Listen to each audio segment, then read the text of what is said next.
Della Renfrow stood at the co-op counter while Virgil Cade held her reed block up over his head for the whole room to see. He turned it in the light. He called it a bug hotel. He laughed, and he waited for the others to laugh with him. She did not argue. She reached up, took it back out of his hand, and set it in the wagon bed beside her cane bundles. That was the first time. The second time, he sold it harder. He had just moved half of Sattler Ridge onto new honeybee gums, cash in his pocket for every one. "Keep your play toys, Della," he said. "A real orchard runs on real bees." Better than 40 families along that ridge laughed with him. She let them. But Della had been boring reed and river cane for 6 springs. She hung them in her apple trees for the little dark wild bees that lived in her fence rails. And the spring the honeystock died, up and down the ridge, gum after gum opened dead, hers were the only trees on Sattler Ridge that hummed. If you believe old hands know things young eyes can't see, this story is for you. Before we go on, do something for me. Subscribe, and down in the comments, tell me the town you're watching from. I want to see how far up the ridge this one travels. Now, let me take you back to the beginning.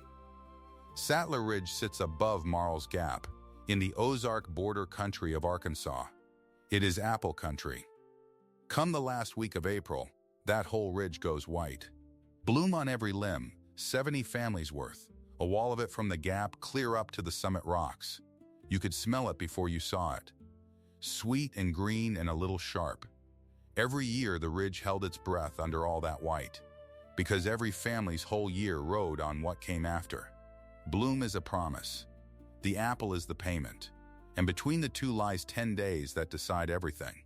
Della worked 70 trees alone. She had worked them alone for 3 winters, since the fever took Tom in the cold end of a January.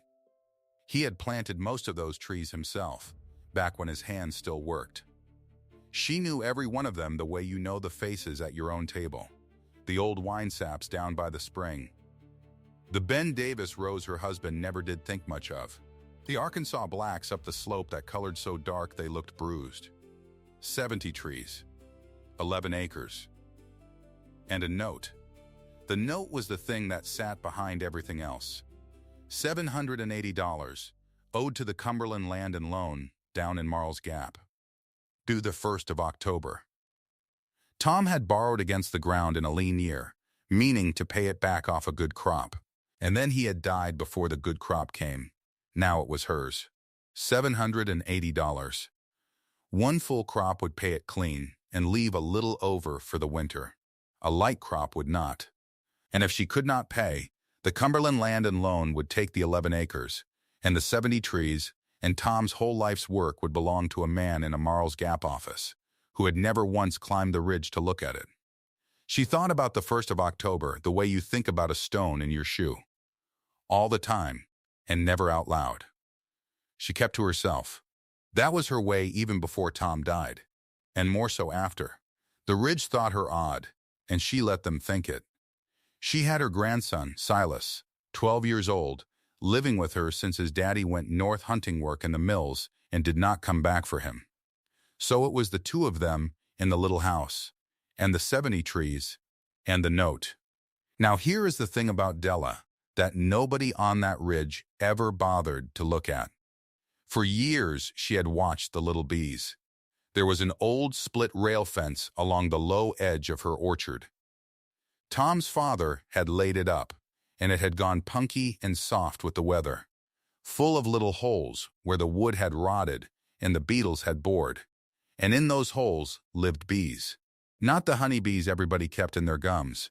These were smaller. Dark blue-black shine to them in the sun, like a drop of oil. They did not sting a body working near them. They did not swarm, or make honey, or do any of the things a person kept a bee for. They just came and went from the holes in the old rails, quiet as thought. Della thought them company. She would sit on the low end of the fence of a spring evening and watch them work in the last light. She never once thought of them as commerce. They were just there. The little dark ones, the wild ones, filling up the holes in Tom's father's fence. She thought of them the way you think of a bird that nests over your door. not something you own. Something that keeps you company while you work. That was the whole of it, for a long while. A widow, 70 trees, a note, and a boy, and some little bees in a rotten fence. Then, 6 springs back, on an idle afternoon, she did a small thing that nobody saw and nobody thought about. Least of all her. It was early. The trees were not yet in bloom. She had been mending a length of that same fence, and she got to looking at the little holes the bees used, and how few of them there were now that the rail had been patched. And she had a length of river cane leaning by the shed, dry and hollow, the kind the creek grew thick along its banks.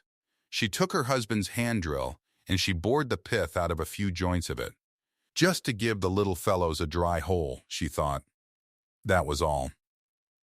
She cut a bundle of the cane into short lengths, each one a hollow tube, and she wedged the bundle down into the crook of the old rail where the sun struck it of a morning. She did the same with a handful of reed from the wet ground by the spring. Bored it hollow, bundled it, wedged it in. Then she went back to her chores and forgot about it. The bees did not forget. Come warm weather, she saw them working the cane. In and out of the little tubes, dozens of them, more than the old rail had ever held. Each one crawling in backward with its belly loaded yellow, then out again for more. By summer, she pulled a length of the cane and looked in the end, and every tube was packed and sealed with little mud walls, one behind another, a whole row of them stopped up tight. She did not know what it meant. She only knew there were more bees now than there had been. A great many more. And she noticed something else. The trees nearest that fence, nearest the cane, set the heaviest fruit that fall. Set so heavy she had to prop the limbs. She noticed it. She did not make a science of it.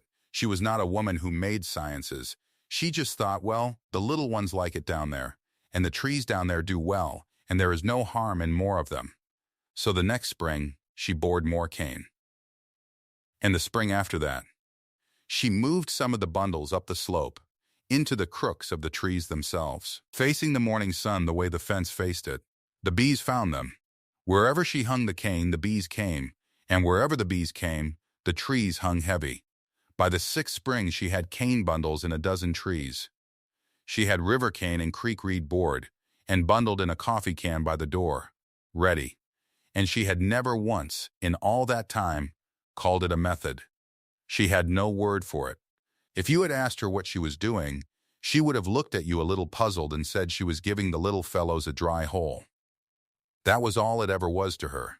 That was her blind spot, and it is worth naming, because it costs her later. Della assumed the ridge saw the wild bees the way she did.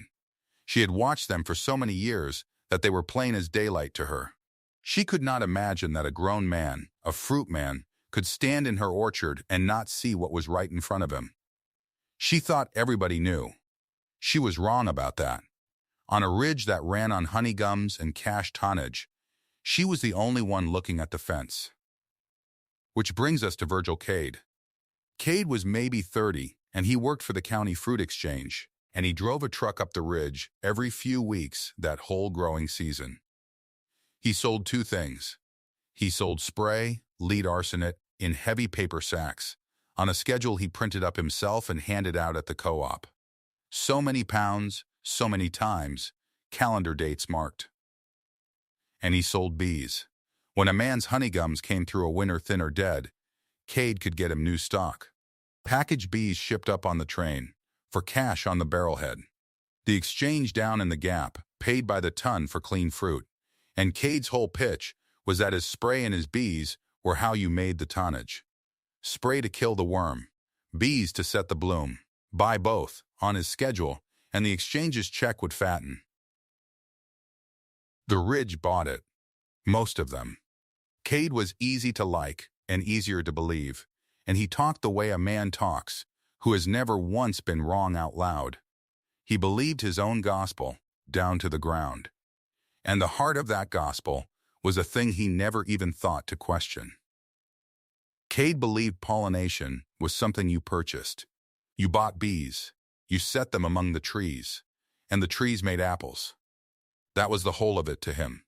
It never crossed his mind that the setting of a crop might be a thing the land could do on its own, if a body only left it the means. To Cade, a bee came in a box you paid for. Anything else was a toy. He toured the ridge that spring selling hard, because the exchange wanted the whole ridge on one arsenate schedule, and Cade meant to deliver it. And he was moving bees, too, new gums to men who wanted to grow their yards. He had half the ridge signed by the time the bloom was near. It was at the co-op that he first held up Della's block. She had come down to trade eggs for coffee and a little sugar, and she had 2 of her board reed blocks in the wagon bed, meaning to hang them on the way home, because it was near Bud and the little ones would be flying soon. Cade was there holding court, the schedule sheets spread on the counter, half a dozen men around him. And he saw the block sticking up out of her wagon through the open door, and he went and got it.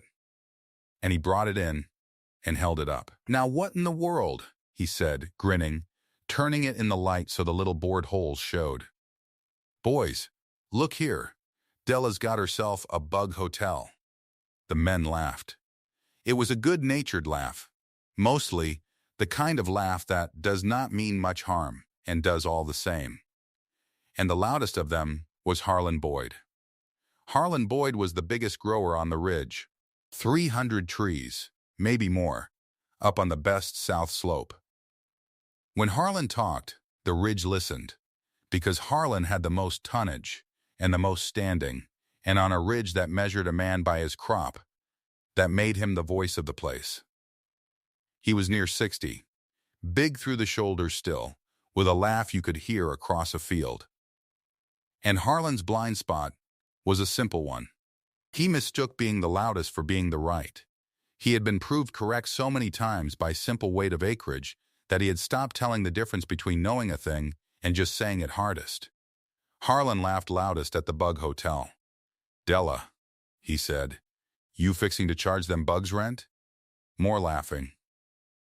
Della did not laugh. She walked over, and she took the block out of Cade's hand, not snatched, just took, the way you take a thing that is yours, and she carried it back out and set it in the wagon. But before she went, she said a thing. Plainly, not loud. She said it to Cade and to the whole room at once. "You spray that lead arsenate on the bloom," she said. "You'll poison what sets your fruit." The room went a little quieter, because there was something in the way she said it. Not angry, just certain, the way an old hand is certain. Cade waved it off. He had a whole motion for it, a little pass of the hand, easy and practiced. "Now, Della," he said, "that's an old wives' tale. The schedule's built by the exchange's own men, college men. You spray when the sheet says spray. You want a crop, you follow the sheet." And he turned back to his customers, and the moment closed over like water. And Della drove her wagon home with her 2 blocks in the bed. That was skeptic number 1, and the first offense, and the first warning she ever gave the ridge. Nobody heard it. Or rather, they heard it and set it down next to the bug hotel, in the pile of things the odd old widow said. The worst of it for Della was not the men. It was the boy. Silas heard about the co-op. Word like that travels fast on a ridge, faster than any wagon. By the time Della got home, her grandson knew, and he was red-faced with it. 12 years old is a terrible age to be the boy with the strange granny. He had heard the other boys. Bug Hotel Granny, they called her, and called him the Bug Hotel Granny's boy, and there is no shame on this earth that cuts a 12-year-old deeper than a borrowed one. He had done nothing. But their laughing had stuck to him, and he wore it around like a wet coat, and he blamed her for it, the way a boy will. The church picnic came the next Sunday, and that is where it all came to a head the first time. The whole ridge turned out, tables under the big oaks by the church, and the men in their good shirts, and the women's baskets, and the children running loose. And of course the co-op story was still fresh, and it made its rounds under the oaks, and folks looked at Della and looked away, some kindly and some not. The ridge took sides that afternoon the way a ridge does, half of them thinking her a harmless old fool, and half not even that generous. And Cade was there, easy and smiling, and Harlan, loud at the center of it all. Silas found her by the far table. He was near to tears and fighting it. He kept his voice low so nobody would hear, but it shook. "Grandma," he said, please quit hanging the cane where folks can see. Everybody's, he could not finish it. Just quit. Please." Della looked at him a long moment. And whatever it cost her, and it cost her something, she did not let it show. She reached out and she straightened his collar with 2 fingers, the way she had 100 times. "I'll keep my wild ones," she said. "Quiet, just for him. And they can keep theirs." That was all. She did not scold him, and she did not give in, and she did not explain, because there was no explaining it in a way a shamed boy could hear at a picnic. She just said her one plain thing and let it stand. And the ridge, watching from under the oaks, made its verdict then and there. Harmless old woman. Toys and bug hotels. They filed her away and went back to their pie. That was the top of the first hill. The most anybody laughed. The most the boy hurt. If you had been on Sattler Ridge that Sunday, you would have bet every dollar you had that the joke was on Della Renfrow, and that the widow with the cane bundles was the biggest fool on the mountain. Then, the winter came. It was the hard winter. The winter of 35 into 36, and old folks on that ridge talked about it for 30 years after. It came early, and it came mean, and it did not let up. Weeks of it below zero. Ice in the water buckets that did not thaw at noon. Stock froze in the fields down in the gap. And up in the wooden gums, all along Sattler Ridge, the honeybees were in trouble. A honeybee winters as a cluster. Thousands of them balled up tight in the gum, shivering to keep the middle warm, eating through their stores. A strong hive in a mild winter comes through fine. But these were not all strong hives, and this was not a mild winter. And there was something else in those gums that spring, something Cade never put on his schedule sheet. Foulbrood, American foulbrood, is a sickness of the young bees, the grubs in the comb, and it had come up the ridge in Cade's own bought package stock the year before. The way it travels, hidden in the combs, waiting, it had gotten into gum after gum. And on top of the sickness lay the cold. And on top of the cold lay one more thing.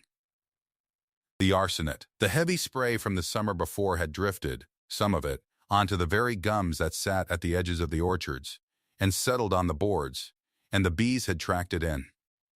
A weakened, sickened, half-poisoned hive does not survive a winter like that one. It just does not. Spring came, and the men went to their gums. And the gums were dead. Not all, but near all. A man would pry the lid off his hive on the first warm day, the way you do, expecting the hum, expecting the smell of wax and honey and life. And instead there was silence. And the smell was wrong, sour and rotten, the foulbrood smell. Comb after comb of dead brood, brown and sunk in. A little pile of dead bees on the board below. Gum after gum, up and down the ridge, the same. Harlan Boyd lost near every hive he had. Men who had bought new stock from Cade the year before, banking on it, opened those new gums and found them the worst of all. There was a panic then, a scramble. Men wired down to the Gap and beyond for replacement bees, packaged stock, anything, but everybody wanted them at once, that spring, all across that whole part of the country, because the hard winter had killed bees everywhere. What little came was dear, and late, and weak. A package of bees shaken into an empty gum in April is a poor thin thing that takes weeks to build. And the ridge did not have weeks. Because the bloom was coming, and the bloom does not wait for anybody. And the bloom, when it came wrong too. It opened into a cold, wet April. Raw days one after another, gray sky, and a mean little rain that would not quit. and a wind off the north with an edge to it. The apple bloom came out white and beautiful, and shivering into weather that was all wrong for setting a crop. Because here is the thing about a honeybee that Cade's schedule sheet never mentioned, and that the Ridge, in all its confidence, had never had to think about. A honeybee will not fly in the cold. Below about 55 degrees, a honeybee stays home, stays shut in the gum, clustered up for warmth, and will not come out for any bloom on God's earth. It is too cold for her to work, and that raw wet April hung right down there in the 40s and low 50s, day after day, right through the 10 days of bloom. So the few weak hives that had come through, the thin package bees and the survivors, sat shut in their boxes, and the bloom stood open in the cold with almost nothing flying to it. 10 days. That is what an apple has.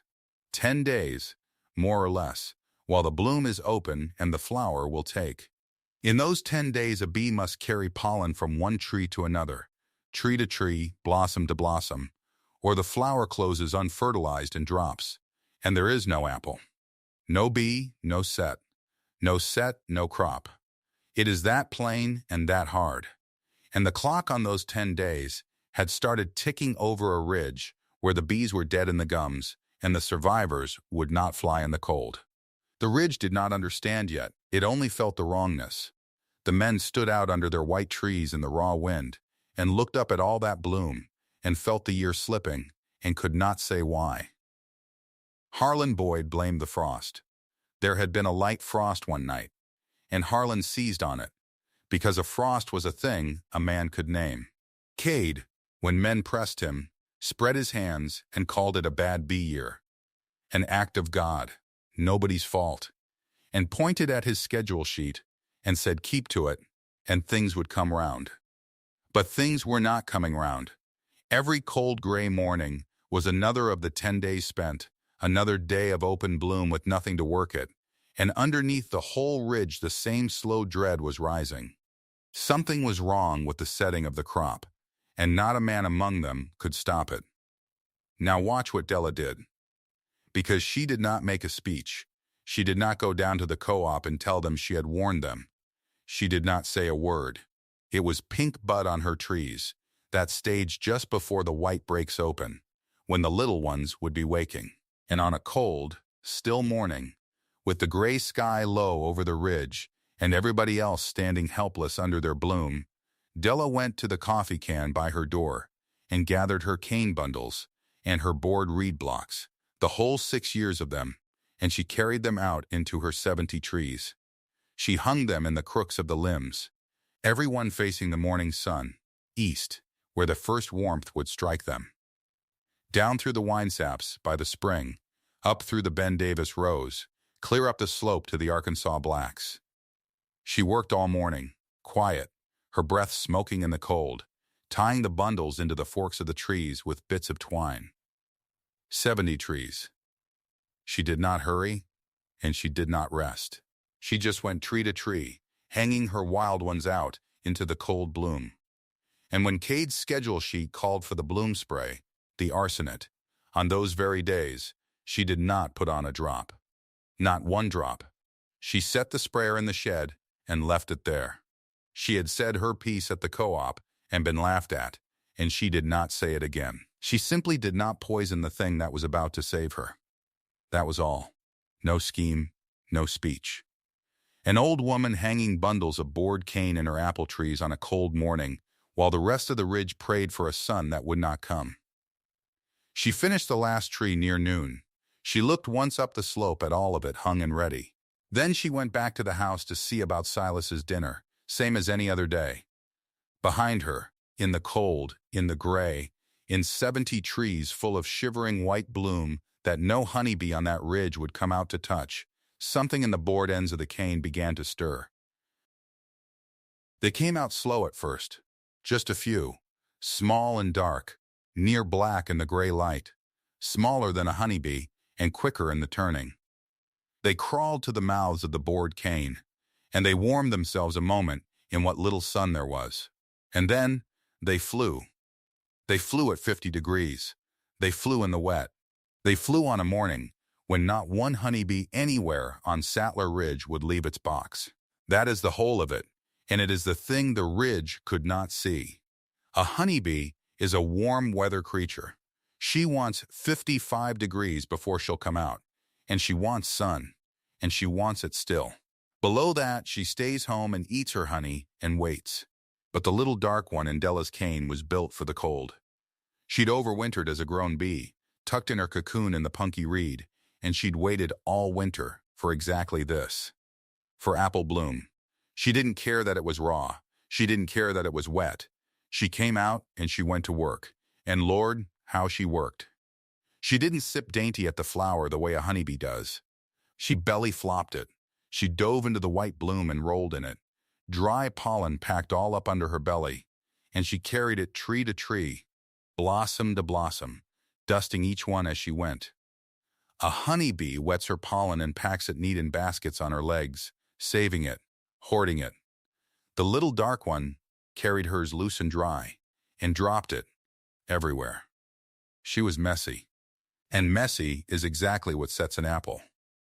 One little dark bee did the work of a dozen honeybees, and she did it in weather that grounded every honeybee for miles. 70 trees full of them, 6 years of bored cane, all hung out at once, every tube emptying its winter's worth of bees into one cold bloom. Della's orchard hummed. You could hear it from the road. A low, steady sound coming up off the slope, under that gray sky, when every other orchard on the ridge stood dead silent under all that wasted white. Harlan Boyd rode past on the low road that week. He heard it. He reined up and he sat his horse a minute, and he looked up the slope at Della's trees, loud with something, and he did not understand what he was hearing. He only knew it wasn't right. An old woman's trees making noise while his own 300 stood quiet. He spat and he shook his head. Wasting the last warm hour on her bugs, he said to nobody, and he rode on. He thought she was a fool playing with insects. He was looking straight at the thing that was going to save her orchard and lose his, and he could not read it. That is the cruelest part. It was right there in front of him, humming, and he called it foolishness and rode away. 10 days. That's the window. 10 days of bloom is all an apple tree gives you to set its fruit, and then the petals fall and the door shuts, and whatever got pollinated is your whole year. The ridge had those 10 days. Cold and wet, every one of them. Temperatures in the 40s and low 50s. The honeybees shut in their boxes where any boxes still lived.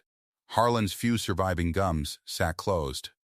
Cade's replacement bees, bought late and weak, huddled and did nothing.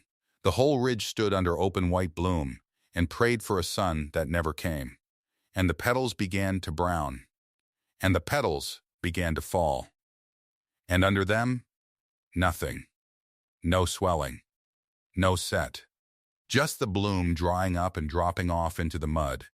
The year going with it, blossom by blossom, all up and down Sattler Ridge. Except one place. On Della's 70 trees, the petals fell too, the way they're supposed to, but where they fell, something stayed behind. A tiny green knot at the base of each flower.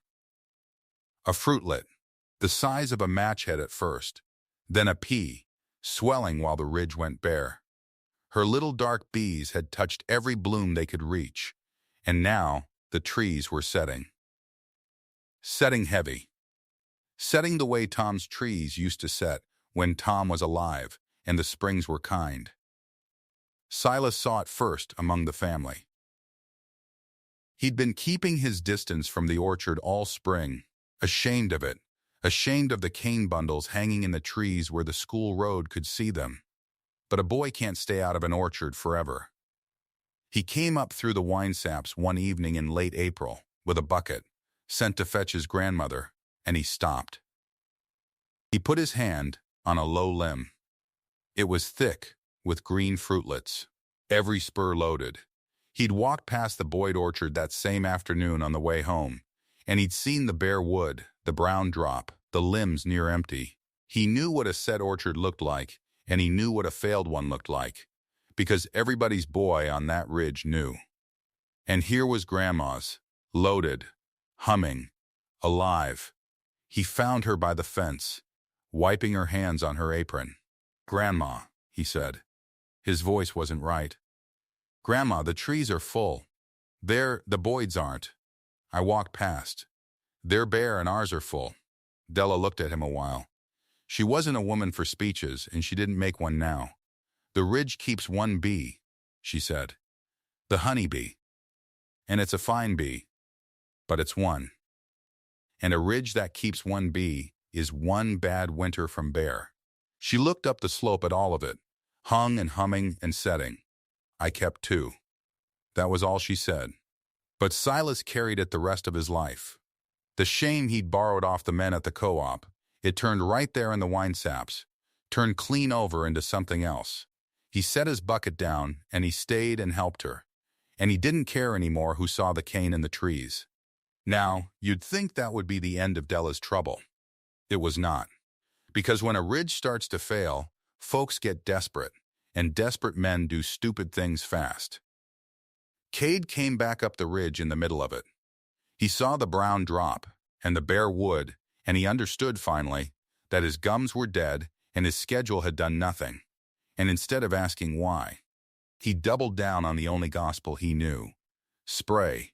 He went box to box, farm to farm, telling the ridge that the trouble was blight, was insects, was anything but bees, and that a heavy arsenate spray right now would save what's left. It wouldn't save one apple. There was nothing to save. The set was already made, or already lost. But a frightened man will buy a cure for a thing that's already over, and Cade sold it to them, and he brought his spray rig up the ridge road with the poison already mixed.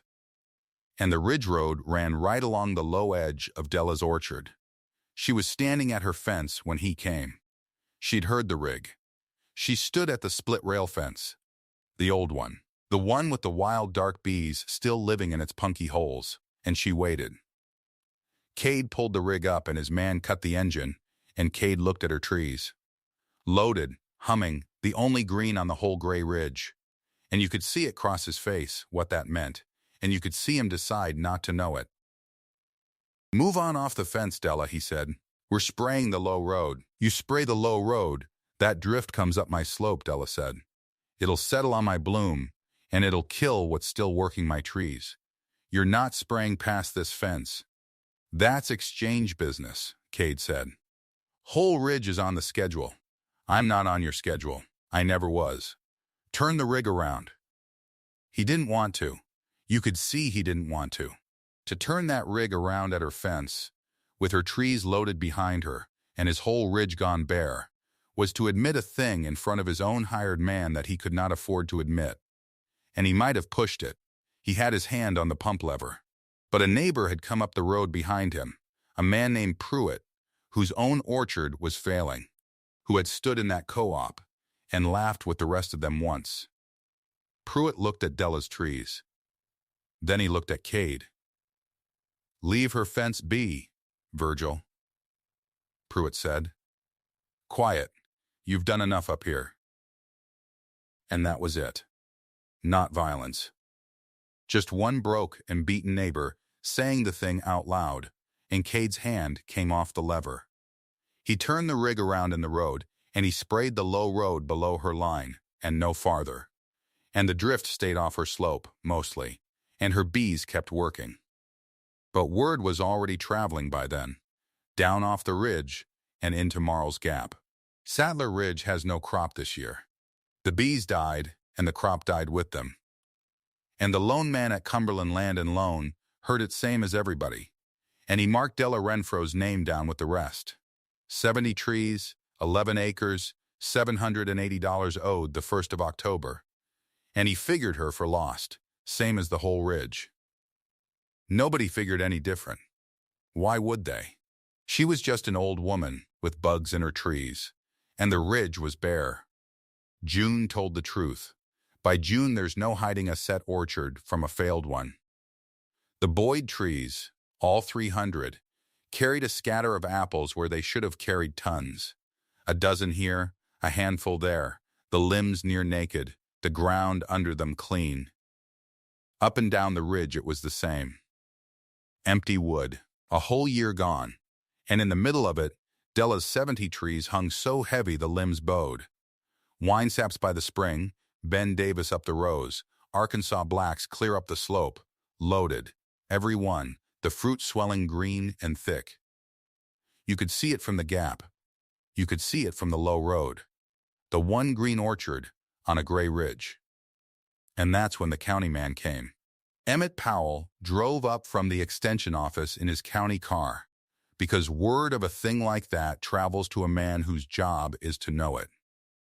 One orchard on Sattler Ridge set full when the whole ridge failed. He had to see it.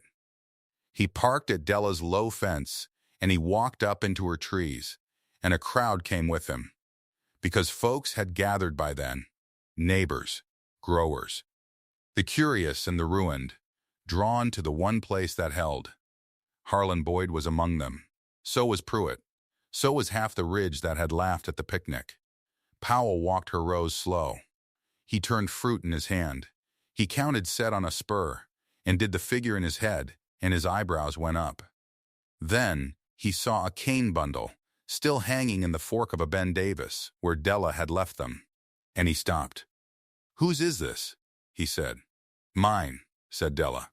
He reached up and took down a length of bored river cane. He turned it in the light. Both ends of every tube were capped with a little plug of mud, neat and hard. He took out his knife. And in front of all of them, the whole ridge crowded up under Della's loaded trees. He split the cane open long ways. "Look here," he said, and he held it up. "Look what's in it." Inside the tube, cell after cell, walled off one from the next with mud, were the packed provisions and the cocoons. A whole winter's worth of bees, made and stored and hatched already out. "This is the orchard mason bee," Powell said, loud, so the crowd could hear. "Native. Wild. She's not your honeybee, and she doesn't live like your honeybee. No hive. No honey. No queen to keep. She's a solitary bee. Each female bores no hole. She takes a hole already bored.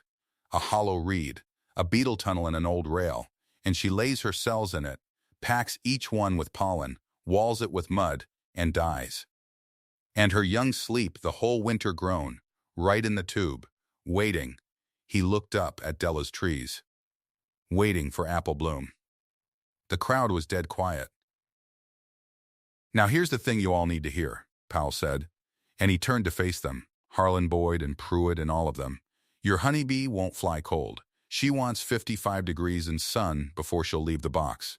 You had 10 days of bloom this year in the 40s and low 50s, wet, and even the boxes that lived through the winter, and precious few did, sat shut the whole while. So your bloom went untouched, and your trees didn't set, and your year is gone." He held the split cane higher. "This bee flies at 50. She flies in the wet. She was out there working this orchard every one of those 10 cold days while your honeybee sat home. Tree for tree, in cold bloom, one of these will out-pollinate a hive of honeybees, because she'll fly when the honeybee can't." He looked at Della. Then, back at the crowd. "This woman didn't get lucky. You hear me? There's no luck in it. The rest of you kept one pollinator, and it died. From the hard winter, and from foulbrood that came up this ridge and bought package stock, and from arsenet that drifted onto your gums off the bloom spray. It died 3 ways. And when it died, you had nothing." He nodded up at the loaded limbs. "She kept a second one, a wild one that owed nothing to the honey stock and caught none of its sickness. That's not luck. That's the whole reason there's an apple on this ridge at all." Nobody spoke for a long moment. Somewhere up the slope, you could hear the little dark bees still working the last of the June growth. Powell handed the split cane to the nearest man, and it went hand to hand through the crowd, every one of them looking at the neat mud cells. The thing they'd laughed at opened up and true. Then the reckoning came, one man at a time. Harlan Boyd was first, and it cost him the most. 60 years old, biggest grower on the ridge, the loudest voice at the co-op, and the loudest laugh at the picnic. 300 trees standing bare behind him. He took off his hat. He held it in both hands like a man at a graveside. And he walked up to Della Renfrow in front of the whole ridge, and he could not look at her straight. "Della," he said. His voice had no bottom to it. "How deep do you bore them?" She looked at him a while. She could have made him wait. She didn't. "Deep as your finger. Near enough," she said. "River cane's best, but reed does. Hollow ones. You want the hole about like a pencil, and you leave the back end closed if you can, or plug it. Hang them east, so the morning sun wakes them. That's all there is to it." "And they just come," Harlan said. "The bees. They were always in the rails, Harlan," Della said. "The old split-rail fence? Down the low edge. They've lived in the punky holes of it as long as I've been here. I never brought a one. I just gave them a dry hole to lay in, close to the trees, and made more of them every year." She wiped her hands on her apron. "You've had them in your fence rails too. Same as me. You just never gave them a reason to stay." Harlan Boyd stood there and took that in front of everybody. And then Della reached up and took down a bundle of board cane from the Ben Davis fork, and she put it in his hands. He held it a minute. Then he put his hat back on, and he nodded, and he didn't say anything else, because there wasn't anything else to say. Cade did not come to the fence line. He was there, at the edge, when Powell split the cane, and folks turned to look at him. The exchange man, the one who'd sold the schedule and the gums, the one who'd held that same reed block up over the co-op counter and called it a bug hotel. The exchange men who'd bought his spray program in good faith stood in their own bare orchards and did the arithmetic empty limb by empty limb. And it did not come out in Cade's favor. His gospel had cost the ridge a year, and it had cost it because he believed pollination was a thing you could buy in a box and set on a stand, when the wild answer had been living in the fence rails the whole time, free, for any man who'd bore a hole. He didn't argue it. He couldn't. He got in his car before Powell was even done talking, and he drove down off the ridge. And the truth of it is, he never came back up it again. The exchange sent another man the next year. Cade was done on Sattler Ridge. And then the neighbors came to the fence, not to laugh this time. Pruitt first, then the others, the ones who'd stood under those loaded trees, and finally understood. They wanted cane. They wanted to know how it was bored and how it was hung, and where you got the reed, and how you kept the mud from cracking. And Della stood at her fence in the June sun, and she told them. All of them. She didn't hold it back, and she didn't sell it. That's worth marking. Cade had come up the ridge selling. Gums by the box, spray by the schedule, cash on the barrelhead. Della gave it away. She handed out bundles of board cane to any man who asked, and she told him how, and she took not one dime for it, because it had never once been commerce to her. It was just the little fellows in the rails, and somebody giving them a dry hole. October came, and with October came the note. $780 owed Cumberland Land and Loan by the first of the month, against 70 trees and 11 acres of Sattler Ridge. The loan man had figured her for lost since spring. So had everybody. But Della Renfrow's 70 trees had set full and grown out and come to harvest heavy, better than 40 families' worth of apples off one old woman's orchard in a year the ridge went bare. And heavy fruit in a bare year fetches a heavy price.